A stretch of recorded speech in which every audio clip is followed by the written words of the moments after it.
7174. You ready, Art? Yep, we're ready here. Okay, 7175, instrumentation ready, Woody? And ready to go. 7180, you ready on top, Mud-Eye? Everything's set up here. Okay, let's give it back to Gamble and the O&M boys and see how she operates. 6-1, this is 6-0. I'd like you to open the left spillway gates to 20,000 cubic feet per second. Coming to 20,000.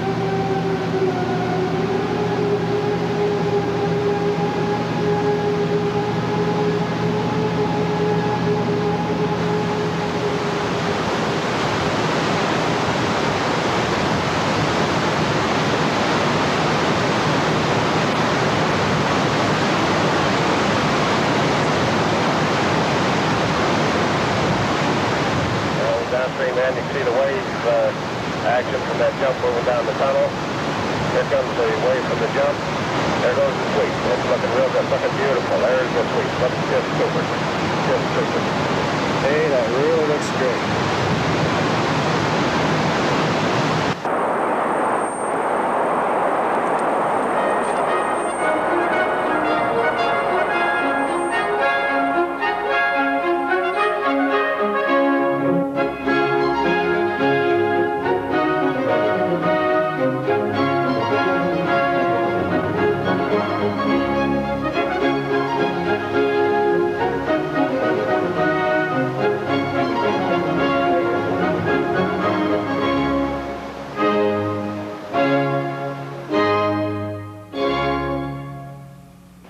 Flowing from the summit lands of the Rockies, the Colorado River responds to annual snowfalls with erratic flows. During the snowmelt period of April through July, it can roar through the canyons in a gigantic flood. Or it can flow quietly and quickly fall back after the snow is gone. During each of the past 80 years or so, the Colorado has been measured and averages have been obtained. But the river cares not for averages and seems rather to follow its own mysterious destiny. In the fall of 1982 and the early spring of 1983, snow depths in the high mountains of Colorado, Wyoming, and Utah were only a little above average. In May, however, heavy snowstorms hit the high country. It was cold then, but the heat of summer cut like a hot knife, and the heavy snow melt was on. First indication of flooding occurred just west of the Colorado River Basin along Utah's Wasatch Mountains. Here, the streams peaked quickly and filled Utah Lake to overflowing. The runoff cut through the city streets of Bountiful and Farmington, Utah. While in Salt Lake City, the water was channeled out onto some of the principal streets to form man-made rivers, a fascinating diversion for office workers and tourists.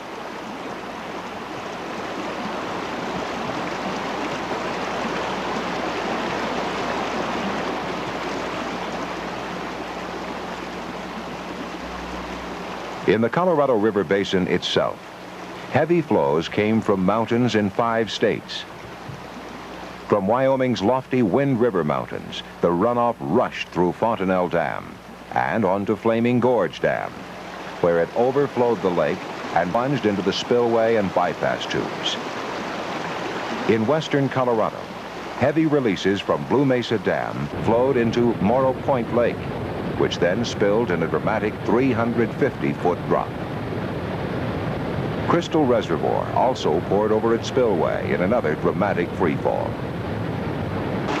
And from the Uinta Mountains of Utah flowed several streams and rivers. And all of these tributaries combined. From the Strawberry and the Duchesne, from the Green and the Big Sandy, from the Yampa, the White and the Eagle, from the Tomichi and the Gunnison, from the Dolores and the San Juan, from the Colorado. Every stream and every river poured into Lake Powell, where the combined waters rose rapidly toward the spillways at Glen Canyon Dam. Efforts were made to control this unanticipated rise of Lake Powell by operating the power plant at full capacity. thus releasing 28,000 cubic feet per second of water. But it was not enough, as inflow into Lake Powell rose quickly to over 90,000 cubic feet per second in early June, and the left spillway gates had to be opened. It was understood that these spillways would probably suffer some erosion by a physical process called cavitation. Cavitation occurs when high-velocity flows are thrown upward by some small obstruction. This causes a partial vacuum, which produces vapor cavities in the water. These unstable cavities then collapse, sending intense shock waves against the concrete. At first, small pieces, then larger pieces of concrete are literally pounded out. After one hole has formed, a leapfrog action tends to promote the start of another, on down through the tunnel in stair-step fashion. It was realized, too, that most of the damage would probably occur at the elbow section, where the spillway levels out. After only 4 days' operation, inspectors found that cavitation had indeed been active at Glen Canyon. A photo taken by one of the inspectors disclosed holes in the concrete lining 20 feet wide and up to 4 feet deep. The spillways would have to be used, but the left one would carry most of the excess flow, thus preserving the right spillway for any future need. To reduce spillway use, wooden plywood flashboards 4 feet high were added to the spillway gates, and the outlet tubes were opened to bypass an additional 17,000 cubic feet per second of water.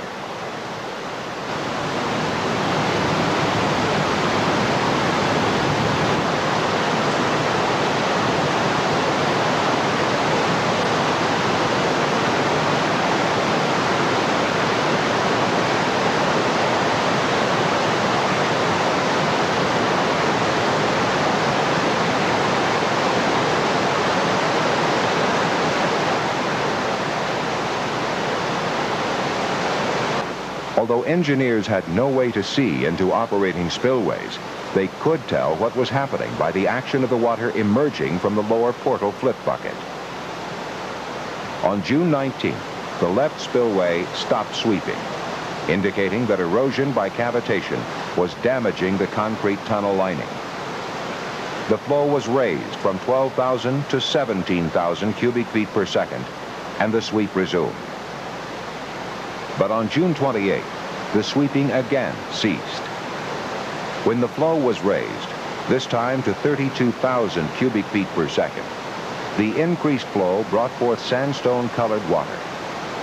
Pieces of concrete and rock were hurled from the spillway. Obviously, the spillway was being heavily damaged. The flow was immediately reduced and the water cleared. By this time, however, the peak of the spring runoff, over 120,000 cubic feet per second, was flowing into Lake Powell. Much of this inflow would have to be sent through the spillways. It was a tense situation for the engineers in charge. No one could enter the left spillway, yet no one knew the extent of the damage. Hopefully we'll be able to keep them online. Yeah, that's really large flows, and they've been that way for a long time, would have to stay that way again for a long time. So you can see that it'll be very critical in the decision that we make. The only way we can get additional storage is to add flashboards on top of the gates, tie them back down into the gate struts, and that will add additional storage in the reservoir. The best solution was to hold back Lake Powell by installing metal flashboards 8 feet high on the spillway gates. These would replace the smaller wooden boards and would allow reasonable operations until Lake Powell stopped rising. A contractor, Guy F. Atkinson Company, began installing the boards on the 4th of July, working around the clock.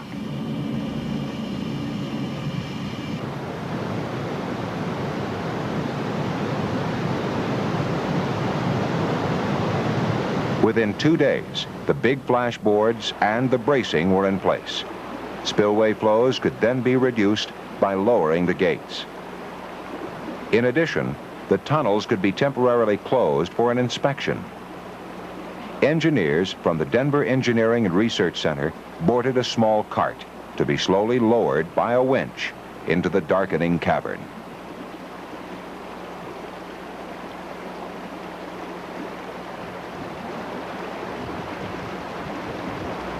These men found cavitation holes so deep that they could not proceed further. The rise of Lake Powell slowed as expected, and by late August 1983, all spillway flows were shut down. First item on the repair schedule was to inspect the damage. In the left tunnel, cavitation had initiated a series of large holes about 8 to 10 feet deep and 25 feet wide. They found the concrete lining gone for several feet up the sides. Steel reinforcing bars vibrated so violently by the moving water that they had broken off from metal fatigue. Before them, a huge underwater hole of unknown depth. Altogether, it was to be a massive repair undertaking to cost millions of dollars. And there would be a rush. The rain and snow that had caused the high river flows of 1983 showed no signs of abating.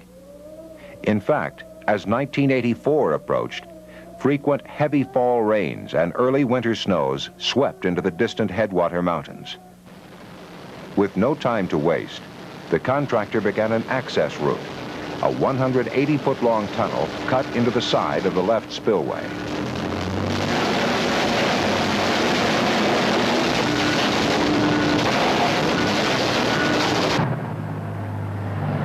A temporary roadway was placed across the power plant transformer deck, and a similar access tunnel was cut into the damaged right spillway. With the standing water finally pumped out, the spillway disclosed an amazing array of rock rubble that had been gouged from the tunnel floor, including this huge boulder that had been broken loose and lifted out by tons of falling water. Most astonishing of all was the big hole at the elbow section, found to be 32 feet deep, 40 feet wide, and 150 feet long. Within a few days, concrete was flowing into the hole. 2,500 cubic yards were needed to fill it.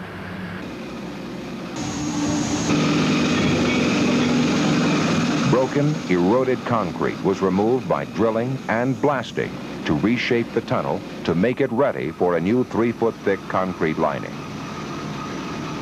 Dangerous work, but performed carefully by drilling ahead and under the old concrete.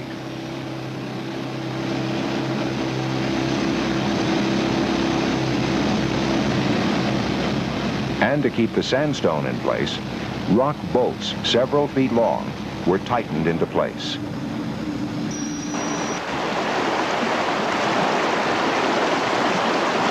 As the winter came on, a curtain was drawn over the spillway portals to keep out the cold desert winds.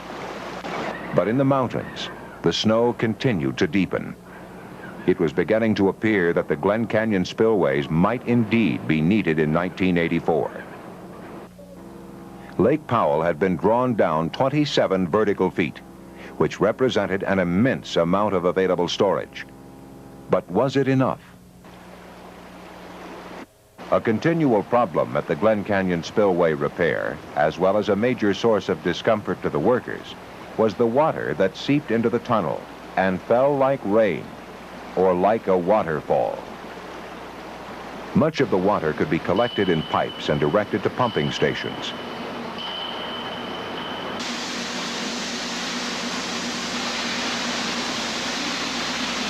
Work then proceeded on the network of reinforcing steel bars and the placement of the new concrete lining.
Meanwhile, at the Engineering and Research Center of the Bureau of Reclamation in Denver, scientists and engineers worked quickly to redesign the spillways.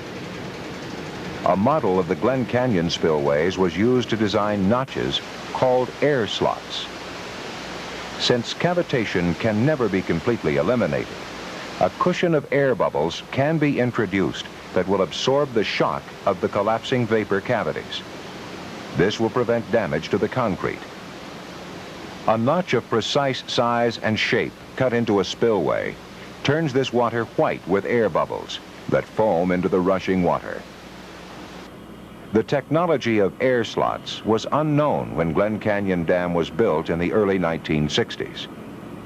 Up to this time, it was believed that the only solution for cavitation damage on tunnel-type spillways was to provide smooth surfaces. But in time, even the smoothest surface roughens with calcium deposits or small cracks in the concrete. A number of reclamation dams with tunnel spillways were spared damage from cavitation only because the spillways were rarely, if ever, used, and then only for small amounts of water. After the effectiveness of air slots was demonstrated in laboratory research, they were installed in the spillway at Yellowtail Dam in Montana and in the spillway at Flaming Gorge Dam in Utah. But neither Yellowtail nor Flaming Gorge had the magnitude or the particular design features of Glen Canyon Dam. A series of laboratory investigations determined that the air slots at Glen Canyon had to be 4 feet wide, 4 feet deep, and had to be located 253 feet below the spillway gates. A long way down into a steep, dark tunnel where seepage water poured in eternal rains. A platform hung from cables served as a space station for the drillers, who pierced the old concrete lining almost 3,500 times.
From the rim of the canyon, concrete for the air slots was then fed through a long pipeline into the spillway.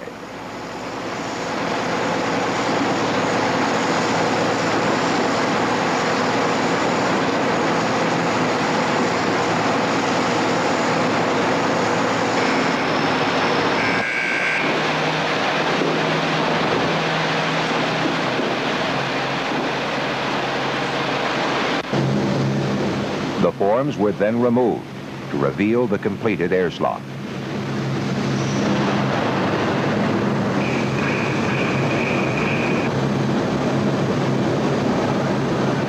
As the work proceeded on the air slot, Lake Powell began its annual spring rise upward toward the top of the spillway gates. With forecasts of snowmelt runoff also rising, it began to look like 1984 would be another record high water year. The question was, if needed, would at least one of the Glen Canyon spillways be ready in time? To slow the rise of the lake, the outlet tubes were opened on May 4th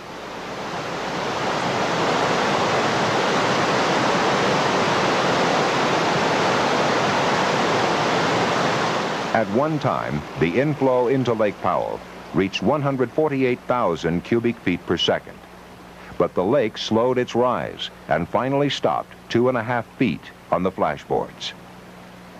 The lake was not to spill in 1984, in spite of the fact that the runoff during 1984 was the highest ever recorded on the Colorado River, higher even than 1983. In late spring, the work platform was withdrawn, and the completed air slot could be seen against the full dimension of the spillway. The small air slot was deceiving, for the engineering design and construction of the air slots were difficult achievements. The completed spillway was inspected to make sure that all surface imperfections were repaired.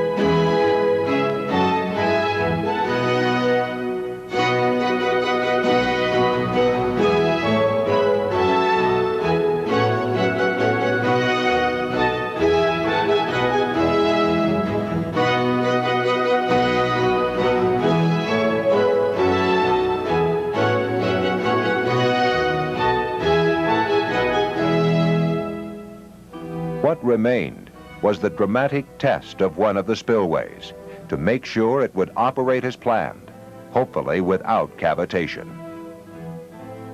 175, instrumentation ready, Woody? Ready here. 7180, you ready on top, Mud-Eye?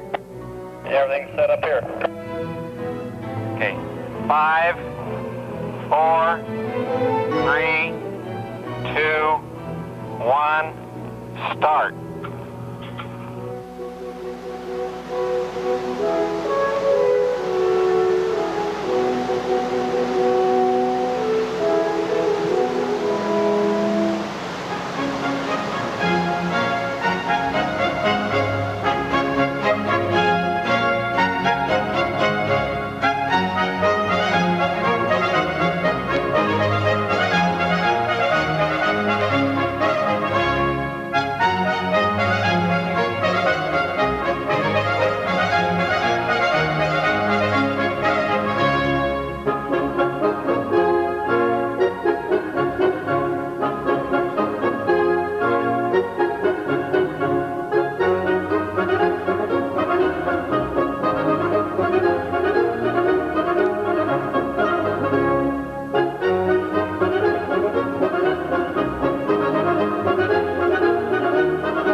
After each phase of the 5 days of testing, Bureau of Reclamation officials carefully inspected the left spillway for any damage.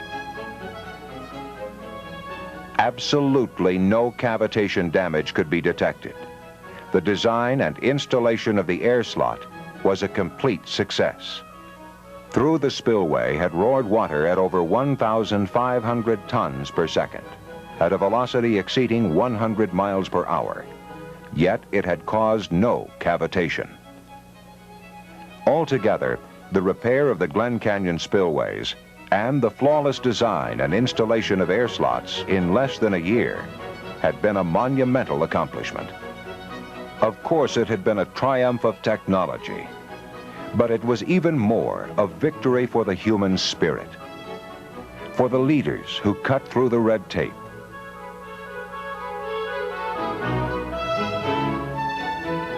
for the experts who tested, planned, and designed, for the men and women who worked long hours and who did the job.